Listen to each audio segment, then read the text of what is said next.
연구실에서 박사과정을 하고 있는 김희웅이라고 합니다. 오늘 이재준 교수님이 다른 일정이 있으셔서 제가 부득이하게 데리고 발표하게 된 점을 부탁드립니다.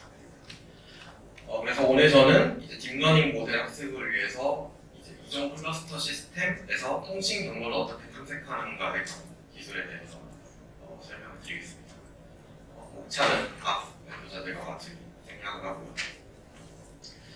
먼저 이제 이재진 교수님을 좀 설명을 드리면 UIUC에서 박사과정을 밟으셨고 현재는 컴퓨터공학부와 데이터 사이언스 대학원에서 교수직을 역임을 하고 계십니다. 그래서 이제 대표적인 저희 연구실에서 한 일을 몇 가지 짚어보자면 2012년에 이종 슈퍼컴퓨터, 그러니까 이제 일반적으로 저희가 보통 컴퓨터를 생각할 때 CPU만 장착이 되어 있고 컴퓨터에서 일어나는 모든 연산을 CPU에서 진행을 하는데 이제 요즘은 GPU라는 가속기를 컴퓨터에 같이 꽂고 CPU는 이제 리눅스나 윈도우 같은 운영체제만 구동을 하고 대부분의 연산은 GPU 같은 가속기에서 실행을 하는 컴퓨터를 많이 사용을 합니다. 그런 컴퓨터를 이종 컴퓨터라고 하는데 이제 2012년에 국내 최초로 이종 슈퍼컴퓨터를 저희가 이제 자체적으로 개발하고 구축을 했죠. 이제 일반적으로는 기상청 그런 데도 슈퍼컴퓨터가 많이 있지만 외국에서 서버를 사서 그냥 연결만 하는 형태임에 반해서 이제 저희는 자체 개발을 하고 이제 그러면 이런 슈퍼컴퓨터를 사실 만드는 거는 별 의미가 없습니다. 그 위에서 어떤 애플리케이션을 돌리느냐가 중요한데 이제 예전에는 과학 시뮬레이션 같은 애플리케이션을 많이 돌렸지만 요즘에는 이제 인공지능이 가장 대표적인 애플리케이션이죠. 그래서 이제 슈퍼컴퓨터를 활용을 하기 위해서 스누TL이라는 이제 AI 클라우드용 딥러닝 경미화가 프레임워크 프로토타입을 개발한 적이 있고요. 이제 저거 같은 경우는 이제 연구실 졸업생들이 기업을 창업을 해서 잘 활용을 하고 있고요. 그리고 뭐 비슷하게 딥러닝 관련해서 딥터치라는 프레임워크도 개발을 한 적이 있습니다. 그래서 어쨌든 저희 연구실이 이제 딥러닝을 실행을 하기 위한 컴퓨터 시스템 쪽을 연구하고 있는 연구소입니다라는 것을 말씀드리고 싶고요.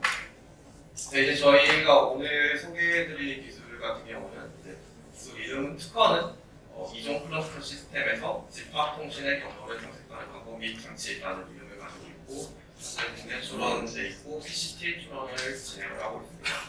나중에 출원도 할 계획이고요.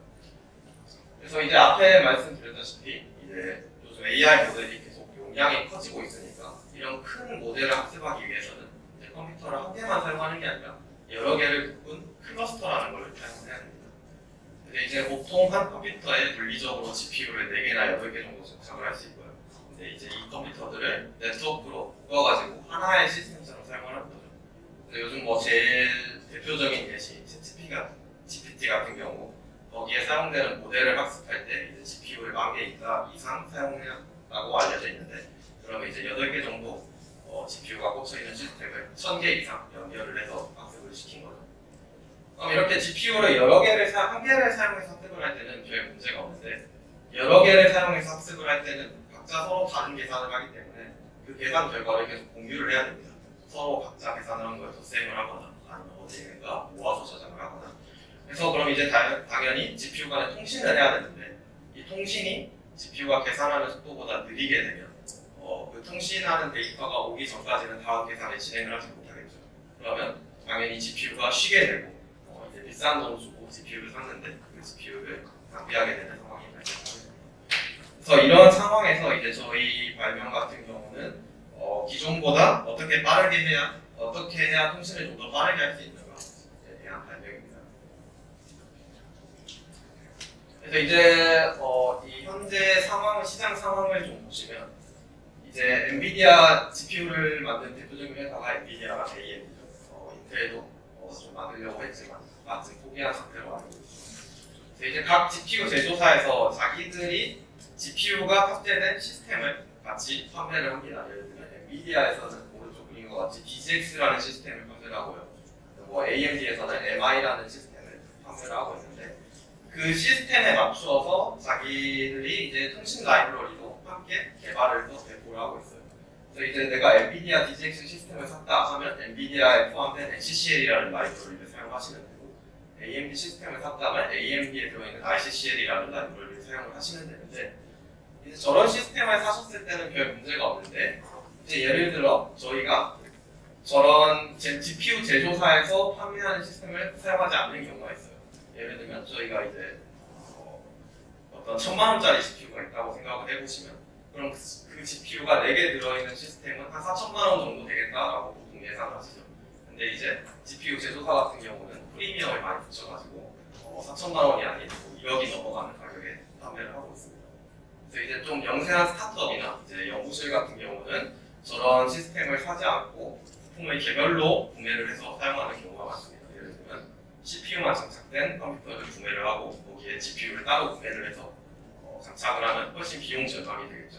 근데 이제 그런 데서는 GPU 제조사가 만든 저런 통신 라이브러리들이 고려가 되지 않은 시스템이기 때문에 통신 성능이 제대로 나오지가 않아요. 그래서 그 원인을 좀 살펴보자면 이제 기본적으로 GPU 제조사에서 판매하는 시스템들은 GPU 간에 빠르게 통신할 수 있는 어떤 특수한 네트워크가 장착이 되어 있습니다. FE-링크라든지 그런 기술들이 장착이 되어 있는데 저희가 따로 사서 조립을 한 경우에는 그런 기술들이 없겠죠. 그리고 또 이제 저런 라이브러리들의 구현을 보면 이론상으로 최대 성능에 기반해서 경로를 탐색을 합니다. 그래서 이제 여러 통신이 같은 통신 라인으로 통신을 했을 때 이제 혼잡이 일어나게 되는데 그런 경우에 이 수학적으로 모델링한 게 그 혼잡을 정확히 예측을 하지 못합니다. 물론 저 회사에서도 이제 열심히 하면 예측을 할 수 있겠지만 당연히 각 제조사에 자기들 시스템을 많이 파는 게 목적이기 때문에 각 엔지니어가 크게 신경을 써주지 않죠. 그래서 이제 비용 절감을 위해 이제 저희가 따로 서버를 구축한 경우에는 쓸만한 통신 라이브러리가 존재하지 않는다 세상에. 그래서 이제 저희가 그 통신 라이브러리를 만든 발명이라고 할 수 있겠습니다. 그래서 이제 저희가 집합통신이라는 용어를 쓰는데 이제 여러 개의 GPU 같은 장치가 동시에 데이터를 주고받는 걸 집합통신이라고 하고요. 그래서 이제 저희의 핵심 아이디어는 어떤 수학적 모델링을 세워서 저 통신 성능을 예측을 하는 게 아니라 이제 저희가 서버를 가지고 있으니까 실제로 각 경로에 대해 통신을 돌려보고 그 실측된 성능을 바탕으로 경로를 찾는 것이죠. 근데 이제 이런 접근 방식의 문제는 뭐냐면 경로의 수가 굉장히 많겠죠. 그래서 모든 경로의 수를 다 성능 측정을 해보는 건 굉장히 어렵습니다. 그래서 이제 이 발명에 제시된 알고리즘으로 그 실제로 측정해야 되는 경로의 개수를 최소화해서 이제 실질적으로 몇 시간 내에 가장 빠른 성능을 갖는 경로를 찾을 수 있는 그런 기술이라고 보시면 되겠습니다. 그래서 밑에 그림 보시면 이제 GPU 그리고 NIC 저거는 네트워크 카드를 말합니다. 그리고 메모리가 잔뜩 장착된 어떤 컴퓨터들이 있으면 거기서 가장 빠르게 통신할 수 있는 경로를 찾아주는 기술이라고 할 수 있겠습니다. 네. 그래서 자세한 기술은 저희가 여기서 다 설명드릴 수는 없지만 이제 대략적으로만 말씀을 드리자면 크게 두 단계로 나눠서 탐색을 하게 되는데요.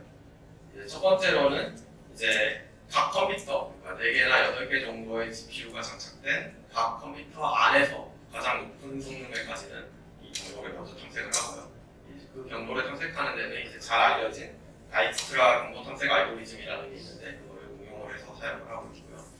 그리고 이제 각 컴퓨터 내에서 가장 좋은 성능의 무언가 경로들을 발견을 하면 이제 그 경로들을 이어붙여 나가는 방식으로 이제 전체 예를 들면 1000개나 10,000개가 되는 서버에서 사용할 수 있는 최고 성능의 경로를 찾게 되는 그런 기술입니다. 그래서 이제 저희가 이 기술을 기반으로 실제로 TCCL이라는 이름의 통신 라이브러리를 실제 개발을 해서 오픈소스도 되어 있고 논문도 작성이 되어 있고요.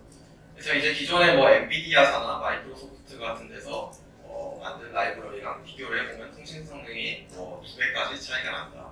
그리고 이제 실제로 그거를 AI 모델의 학습에 적용을 했을 때는 AI 모델 학습에서 이제 계산을 하는 파트가 있고 이제 통신을 하는 파트가 있는데 통신을 하는 파트가 이제 2-3배 정도 빨라지겠죠.